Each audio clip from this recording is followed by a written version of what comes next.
કે હેડલાઇન્સ બનતી જોવા મળી છે અને ખાસ કરીને વાયદાનો ટોપ લૂઝર બન્યો છે. લગભગ આપણને 8%થી વધુનો ઘટાડો અહીંયા જોવા મળ્યો છે, કારણ કે ઇન્વેસ્ટર્સ કોલ બાદ આ શેર્સમાં આપણને મોટો ઘટાડો જોવા મળ્યો છે. એટલે કે ઇન્વેસ્ટર્સની જે મોટી વાતો જે જાહેર થઈ છે તેનું દબાણ અહીંયા જોવા મળ્યું છે. ખાસ કરીને તેમનું કહેવું છે કે ઇન્ફ્રા પર સરકારી ખર્ચ H1માં એક ઘટાડો જોવા મળ્યો છે, પરંતુ H2માં તેઓ રિકવરીની અપેક્ષા પણ રાખી રહ્યા છે. પરંતુ સામે તેમને પણ કહેવું છે કે સેમી કન્ડક્ટર્સ, બેટરીઝ અને EV જેવા નવા સેક્ટર્સમાં હવે પ્રાઇવેટ રોકાણ જે છે, એટલે કે ખાનગી રોકાણ ત્યાં સારું છે, પરંતુ ટ્રેડિશનલ ટેકનોલોજીસમાં પ્રાઇવેટ કેપેક્સ જે છે તે થોડા ધીમા પડતા જોવા મળ્યા છે. સાથે તેમને પણ કહેવું છે કે પ્રાઇવેટ કેપેક્સ હાલ સુધીમાં મોટા પ્રમાણમાં નથી વધી રહ્યા. એને કારણે કરીને એક સારું એવું દબાણ અત્યારે આપણને શેર્સમાં જોવા મળી રહ્યું છે. તે સિવાય બીજા કયા કારણ છે તેના પર ખાસ ફોકસ કરીએ તો કંપનીમાં HVDC અને એની ખાસ કરીને LCC ટેકનોલોજીમાં હાજરી અહીંયા જોવા નથી મળી રહી, જે ભારત સહિત ગ્લોબલ સ્તરે પણ તેમની LCC ટેકનોલોજીમાં હાજરીનો એક અભાવ જોવા મળ્યો છે. પરંતુ VSCની જે ટેકનોલોજી છે તેમાં કંપનીનું કહેવું છે તેમાં તેઓ ભરોસો રાખી રહ્યા છે અને તેમાં આવનારા સમયમાં તેમાં તેઓ પાર્ટ્સ લેશે તેવું તેમનું માનવું છે. તે સાથે તેમને એ પણ જણાવ્યું છે કે જ્યારે પણ તેમને કોઈ તક મળશે તો તેઓ ખાસ કરીને આ VSC જે ટેન્ડર્સ છે તેમાં પણ તેઓ હિસ્સો લેશે.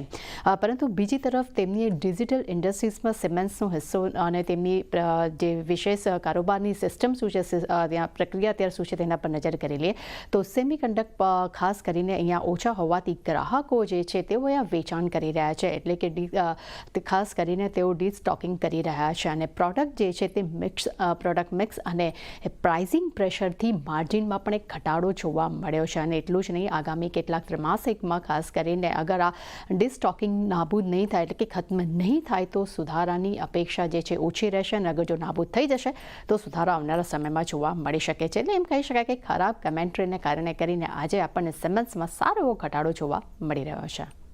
જે તે ખરાબ કમેન્ટ્રીનું રિએક્શન સ્ટોકમાં આપણને બનતો દેખાઈ રહ્યું છે. આભાર તૃપ્તિ આપનો સમગ્ર માહિતી આપવા માટે. તો જે રીતે આપણે જોયું, ખાસ કરીને સિમેન્ટ્સમાં ઇન્વેસ્ટર કોલમાં જે બાબતો કહેવામાં આવી છે એને કારણે એક સ્ટોકમાં નેગેટિવિટી બનતી દેખાઈ રહી છે. એક ચાર્ટ ચેક ખાસ કરીને કિરણ નામ પાસેથી નેગેટિવિટી સ્ટોકમાં જો 9.5%ની આસપાસનું દબાણ આપણને સિમેન્ટ્સના કાઉન્ટર પર બનતું દેખાઈ રહ્યું છે. કઈ રીતે જોઈ રહ્યા છો આ કાઉન્ટરને અને હજી દબાણ જે છે તે આગળ વધતું દેખાઈ શકે? કઈ રીતે વ્યૂ રાખવો અહીંયા? તો સિમેન્ટ્સની અગર આપણે વાત કરીએ તો લાસ્ટ ટાઈમ પણ આપણે જોયું હતું કે કશે ને કશે કાઉન્ટર 8,000 ની આજુબાજુ ગયું હતું અને ત્યાંથી જે રીતનું કરેક્શન આપણને જોવા મળ્યું હતું. લાસ્ટ 2 વખત તો જે કરેક્શન સ્ટોપ થયું હતું એ કશે ને કશે 6400 ની આજુબાજુ થયું હતું અને અત્યારે ઓલરેડી 6900 આવી ગયું છે. તો ચાન્સીસ છે કે હજી પણ અહીંયા થોડા ઘટવાના ચાન્સીસ છે. મોમેન્ટમ ઇન્ડિકેટર પણ તમે જોશો તો નેગેટિવ ઝોનની અંદર ટ્રેડ કરે છે. તો મારા હિસાબથી જેમની પાસે પણ છે 6900 યા 6850 નો એક સ્ટોપ લોસ રાખજો. જો 6950 નું 6850 નું લેવલ બ્રેક થશે તો નીચેમાં 65 6400 સુધી આવી શકશે, જ્યાં 200 ડેઝ મૂવિંગ એવરેજ પણ છે. તો કશે ને કશે વ્યૂ નેગેટિવ છે. મારા હિસાબથી બોટમ ફિશિંગ ના કરવું જોઈએ. નેગેટિવ વ્યૂ બનતો દેખાયો છે ખાસ કરીને સિમેન્ટ્સ માટે. 6850નો એક સ્ટોપ લોસ ખાસ ધ્યાનમાં રાખવાનું રહેશે. મયુરીજી, આપનો પણ એક વ્યૂ સિમેન્ટ્સ માટે, કારણ કે જો કમેન્ટ્રી જે રીતે મેનેજમેન્ટ તરફથી નબળી આવતી દેખાઈ રહી છે અને ઇન્ફ્રા પર સરકારી ખર્ચ જે છે તે આપણને H2માં ખાસ કરીને થોડો ઘણો રિકવર થતો દેખાઈ શકે છે, પણ કઈ રીતે તમે જોઈ રહ્યા છો જ્યારે મેનેજમેન્ટ તરફથી આવી કમેન્ટ્રી, નબળી કમેન્ટ્રી આવતી હોય છે? લોંગ ટર્મ ઇમ્પેક્ટ કેવી જોવી જોઈએ અહીંયા અને શું વ્યૂ રાખવો સિમેન્ટ્સ માટે? Technology use કરે છે cements, VRS technology. I think the tenders there are not that great compared to the other technology that is getting used. આટલા માટે the market has taken it a little bit more sternly price action માં કે કદાચ order wins એટલા proportionમાં આવે નહીં. If orders do not probably come through, revenue growth ની જે આપણે અપેક્ષા રાખી શકાય, I think that probably comes out as muted. But my hisabe, I think there should be reasonable amount of growth and reasonable amount of orders that should flow Siemens way.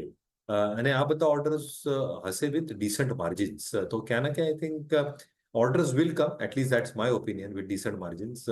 And the company will be able to execute it well. But the street is probably a little bit more fearful commentary ને સાંભળીને કે કદાચ ઓછા orders આવી શકશે, ઓછા order ના કારણે revenues ઓછું થઈ શકશે, and because of that profitability might get impacted.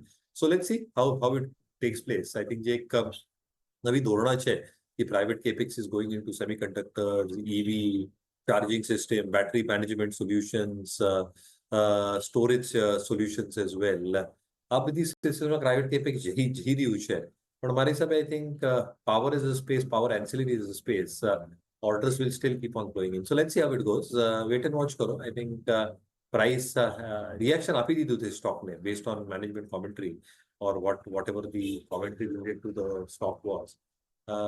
પણ હવે I think ઉતાવળ નહીં કરો. I think this is not the time to buy. Let it settle down, let numbers come out and then take a call. But my personal opinion, and I'm again saying that orders for the power sector will keep on coming out strong. Okay, તો આ view બનતો દેખાઈ રહ્યો છે. ખાસ કરીને એક wet and watch કરીને ચાલવાની સલાહ સિમેન્ટ્સ માટે બનતી દેખાઈ રહી છે, તો ધ્યાનમાં રાખવાનું રહેશે આ કાઉન્ટર. એક